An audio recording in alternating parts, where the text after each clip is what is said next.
Digital currency, the future of your money. Digital currency has the potential to completely change how society thinks about money. The rise of Bitcoin, BTC, Ethereum, ETH, and thousands of other cryptocurrencies that exist only in electronic form has led global central banks to research how national digital currencies might work. What is digital currency? Digital currency is any currency that's available exclusively in electronic form. Electronic versions of currency already dominate most countries' financial systems. What differentiates digital currency from the electronic currency that's already in Americans' bank accounts is that digital currency never takes physical form. You can go to an ATM right now and easily transform the electronic record of your currency holdings into physical dollars. Digital currency, however, never leaves a computer network, and it is exchanged exclusively via digital means. There are three main varieties of digital currency: cryptocurrency, stablecoins, and central bank digital currency, known as CBDCs.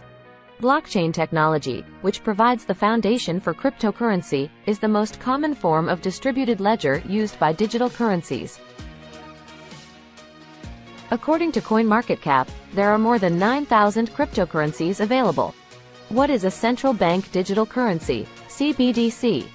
A central bank digital currency is a digital currency that is issued and overseen by a country's central bank. Think of it like Bitcoin, but if Bitcoin were managed by the Federal Reserve and had the full backing of the U.S. government. More than 100 countries are exploring CBDCs at one level or another, according to the IMF. But as of 2022, only a handful of countries and territories have CBDC or have concrete plans to issue them. Some places CBDC is already available include the Central Bank of the Bahamas, SandDollar, the Eastern Caribbean Central Bank, Dcash, the Central Bank of Nigeria, eNaira, and the Bank of Jamaica, JamDex, to name just a few. The Federal Reserve issued a report earlier this year that a CBDC could fundamentally change the structure of the U.S. financial system. Currently, the Federal Reserve Bank of Boston and the Massachusetts Institute of Technology's Digital Currency Initiative are jointly conducting research into a CBDC through Project Hamilton. They describe it as a multi-year research project to explore the CBDC design space and gain a hands-on understanding of a CBDC's technical challenges and opportunities. Despite the joint venture, the Fed has still not indicated that they are in any hurry to launch a CBDC. The Fed will probably not launch a CBDC except under the explicit authority of Congress, says Jonathan Dharmapalan, CEO and founder of eCurrency. The law has to support the existence of a digital dollar just like the law supports the existence of a physical dollar. How would a CBDC work? While the U.S. CBDC may be far off, Jim Cunha, Executive Vice President and Interim Chief Administrative Officer, shared how a CBDC or a digital dollar might work in the U.S. CBDC would function similarly to actual cash. If I gave you CBDC, it's as if I'm handing you physical money, like a $100 bill. You'd have that money in your account and it's yours. I couldn't take it back, Cunha said. This is a key difference from other electronic payments, such as ACH transfers or PayPal. If I send you money through PayPal, it's just a promise that money is coming. Your balance may show the funds, but money hasn't actually moved between banks yet, according to Cunha. Because of that, the transactions are not irrevocable, and the other party can reverse them. There are 60 days when an ACH transfer can be potentially unwound. With transfers through CBDC, the funds would be sent close to instantly and the other party couldn't cancel after. Another key advantage of CBDC is that it could be deemed legal tender. That means all economic actors must accept it for any legal purposes. You can pay your taxes with it, and anyone lends you money is legally required to accept it for repayment. This contrasts with other digital currencies, which are not legal tender in the US. Only certain vendors accept crypto directly. So people may need to convert their cryptocurrency into US dollars before making most transactions. When you use crypto as a form of payment, you also create a taxable event, which means you may owe capital gains taxes each time you purchase something with Bitcoin or Ethereum's Ether token. This is in addition to any sales taxes. With CBDC, you would only owe any applicable sales tax, just like using a physical currency. How have digital currencies worked around the world? Despite the potential benefits of a US CBDC, it remains a concept for now. Around the world, other countries are a little further along with digital currencies. According to the Atlantic Council's Geo-Economics Center's Central Bank Digital Currency, CBDC, tracker, 10 countries have fully launched a digital currency, and China is on course to expand from its pilot CBDC in 2023. China's Digital Yuan, one of the largest CBDC programs, launched its pilot project in 2014. They are testing a pilot in 5 cities. They gave out millions in currency through lotteries just to prove it works, according to Cunha. People who win the lottery receive free CBDC, which they can spend at local shops that accept it. While it's not at a national scale yet, once China has the platform ready, it will expand through banks and mobile providers like Alipay. The central banks of China and the United Arab Emirates are also working on a project to use blockchain and CBDC for regional payments between nations. If these projects are a success, they could give more motivation to other nations to create their own CBDC. Because of these trends, Lilia Tesler, head of Sidley's FinTech and Blockchain Group, is optimistic about the future use of digital currencies.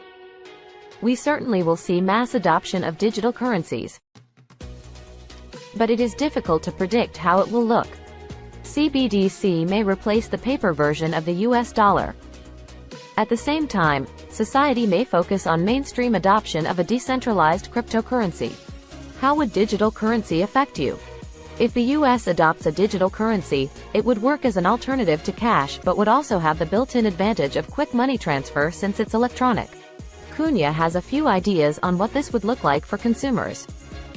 Our presumption is that it will be free or near free, like cash. Other private sector players may innovate on top of it and possibly additional fees, but that has to be fleshed out more, he says. Even though a digital currency would be electronic, it still needs to be as accessible as cash. Anyone should be able to use it, not just those with the latest smartphones, Cunha said, suggesting chip-based cards, point-of-sale systems and web accounts as alternative ways to access the CBDC. He also believes a way to handle transactions offline will need to be developed, so two people can exchange CBDC even if they aren't on a cell or Wi-Fi network. There's a lot to be done and a lot of industry input needed, but it could be well worth the investment. While no decision has been made to move past this research, I truly believe CBDC should be fully investigated and holds great potential. He said, "Just think of the internet and how far it's come since the early days. With CBDC, the possibilities are endless." Benefits of digital currency. Faster payments. Using digital currency, you can complete payments much faster than current means, like ACH or wire transfers, which can take days for financial institutions to confirm a transaction. Cheaper international transfers. International currency transactions are very expensive. Individuals are charged high fees to move funds from one country to another, especially when it involves currency conversions. Digital assets could disrupt this market by making it faster and less costly. 24/7 access. Existing money transfers often take more time during weekends and outside normal business hours because banks are closed and can't confirm transactions. With digital currency, transactions work at the same speed 24 hours a day, 7 days a week. Support for the unbanked and underbanked. More than 7 million American households do not have a bank account, according to the FDIC in a 2019 survey. They end up paying costly fees to cash their paychecks and send payments to others through money orders or remittances. If the country launched a CBDC, unbanked individuals could access their money and pay their bills without extra charges. More efficient government payments. If the government developed a CBDC, it could send payments like tax refunds, child benefits and food stamps to people instantly, rather than trying to mail them a check or figure out prepaid debit cards. Disadvantages of digital currency. Too many options. The current popularity of cryptocurrency is a downside. There are so many digital currencies being created across different blockchains that all have their own limitations. It will take time to determine which digital currencies may be appropriate for certain use cases. including whether some are designed to scale for mass adoption, Tesler says. Steep learning curve. Digital currencies require work on the part of the user to learn how to perform fundamental tasks, like how to open a digital wallet and properly store digital assets securely. The system needs to get simpler for digital currencies to be more widely adopted. Expensive transaction. Cryptocurrencies use blockchain, where computers must solve complex equations to verify and record transactions. This takes considerable electricity and gets more expensive as there are more transactions. However, this would probably not exist for CBDC since the central bank would likely control it, and complex consensus processes are not needed. Price volatility. Cryptocurrency prices and values can change suddenly. Cunha believes this is why businesses are reluctant to use it as a medium of exchange. As a business, do I want to accept something volatile? What if I hold a Bitcoin for a week and it loses 20% of its value? With CBDC, though, the value is much stabler, like paper currency, and cannot fluctuate like this. Slow progress. A US CBDC is still hypothetical, and if the government decides to create one, there will be costs associated with its development. How to invest in CBDC. CBDCs are no different than an issuing nation's existing monetary supply. This means the only way to invest in a CBDC is to hold the currency in your account. In other words, investing in CBDCs is just like holding a nation's physical cash in your hand today. However, right now, foreign nationals can't hold the CBDCs of any other government in their digital wallets. In other words, a US citizen can't currently access Bahamian sand dollars. You need a verified username and bank account to hold a CBDC from any nation today. You need a verified username and bank account. This means citizens of different countries can't have a foreign nation's CBDC distributed to them. Most experts believe, though, that this will change as more CBDCs are implemented worldwide. For more video, like and subscribe our channel. Thanks for watching the video.